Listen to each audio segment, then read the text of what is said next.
Woody Hunt has joined us here in the press box, and as I tell you, well, okay, first off, there's your volume, and then you need a little more in your headset so you can hear a little bit more, right? Yeah. How's that? Okay, that's good.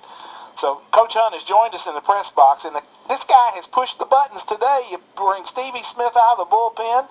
He goes on the mound and gives you a full 9 innings, and then you move your third baseman to short, and he plays like Cal Ripken out there at short. But Tyler's going to catch the ball if he's hit to him, and we knew that. And he's just a real steady infielder. You know, his range is somewhat limited to his right and left because he's still got a bad groin. You know, so I'm so confident the ball's hit to him. I know he's going to catch it, and I think we'll have to stay there for a while. Jose has got an injury that may take us maybe out for a while. We'll know tomorrow, but I'm pretty sure he'll be out all this week, and we're just afraid it's going to be an extended injury. So we're comfortable with putting him at short, and I think Ricky can play a good third, you know. And Ricky's played infield in high school and even some in college. He just needs more work there. Has Anderson? Does he have a shortstop background? He played in high school. He played 4 years as a high school shortstop. Went to college and moved to third base. And I'm very comfortable with him playing shortstop. I don't have any qualms at all of putting him out there. Couple of tough plays. The dive going towards second base. A couple of short little flips to second. Obviously, that's in his DNA. It is, and he can, he likes playing short. He's a really typical third baseman, however, but he can play it. He can play second too. He's a quality infielder. He knows how to play the infield. He can catch it. He's got a good arm. He knows when to use his arm the right time. He's just got real knowledge of how to play the infield. And Josiel, if he comes back and can't do what he can play the outfield. That's where he played in JUCO a lot too. So we have some options when he gets back, and Josel's going to swing the bat well for us, but we got to get him well first, and we don't know what's going to happen. But I'm really proud for Steve Smith, and we are, like I told you before the game, we're on fumes right now. We're trying to get to the weekend and get through these 3 days. He really picked us up, and he a complete game. Threw too many pitches, but he wanted to stay in there. He's a little tight with his elbow, but he'll be fine. But what a performance he had against a very good ball club. Talk about the fact that in the longer stint as a starter, he can go to that third pitch, that changeup. Well, it changes your mentality completely if you're a starter versus a short reliever. And I kept thinking that he had starter stuff because as a short reliever, he goes with 2 pitches, tries to use his power. Fastball, curveball. Fastball, curveball, and he thinks like a power pitcher in short relief, and he's been flattening the ball out, and he's been hit a little bit. But the changeup really makes him, I think, and I think that we have some tough decisions to make about our starting rotation now, and we're going to probably redo our staff a little bit and move people around somewhat. We got Monroe, who's throwing very well, coming off his injury, and I think he'll be a factor for us. And the Greens are there, and of course Gomi.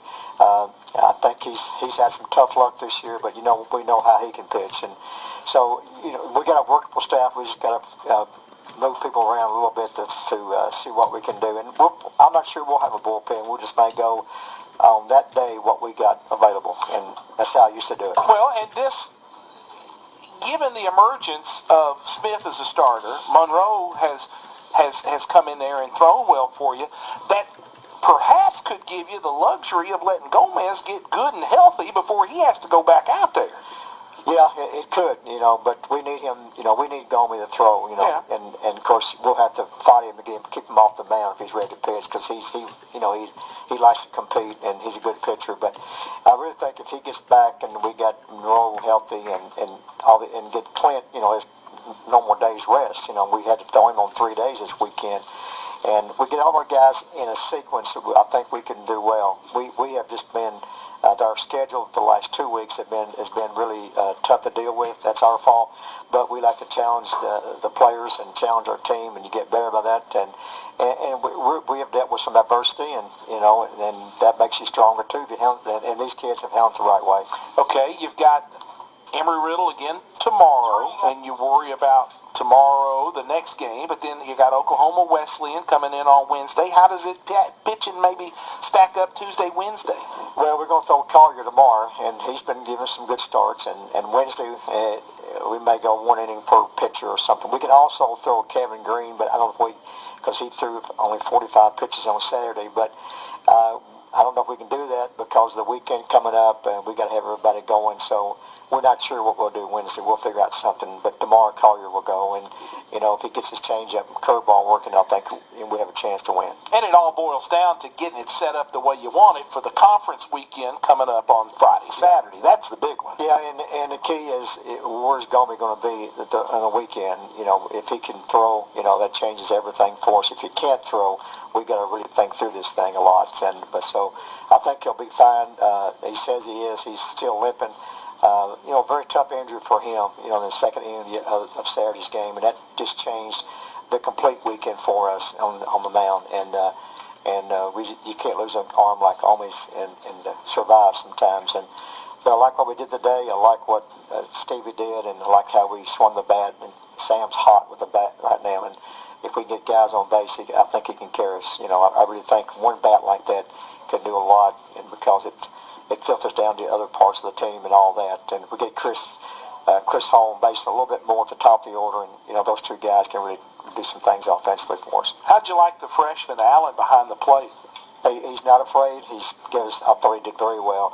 Hit the ball to the wall there. I didn't want to pinch hit for him, but I want to get a lefty versus righty there, and Richie's got some experience, but he's a very usable player. I knew he was a usable player because he's got that kind of makeup, and he filled that bunt out there in front of the plate very well.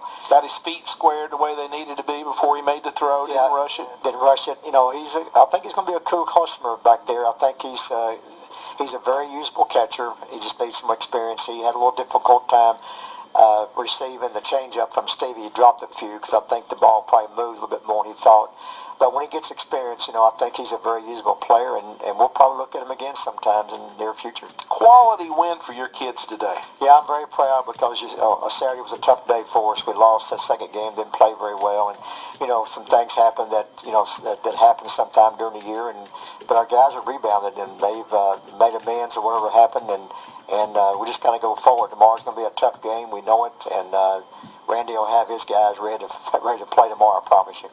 It's a little different playing the Stiegel guys, isn't it? I mean, they're in your office before the game, and you're in their dugout cutting up with them, pre-game. It's a quality opponent, top 5 program in the country, but to be able to have guys that you know and care about, and guys that have been through your system, that's a pretty neat deal, isn't it? Well, I tell you, the Stiegels, both of them are very loyal to us and our program. They're just been friends for a long time. But one thing about them, they are very, very intense. They like to win ball games. I don't care if it's against us or whoever. They want to try to win a ball game, and I really admire that about them. They love us, but at the same time they want to beat us. That's the way it should be. And I'm just glad we have a clean game where nothing happens, that type of thing. So it's fun to play them, but it's kind of weird too. But Randy was one of the best players I've ever coached, and he also coached here for 5 years, and we really got close to him while he was here. And he went to South Carolina, but he tells everybody he went to Cumberland, first, and his loyalty is to us, and that's why he comes up here. He wants to come back to this area. He loves this area.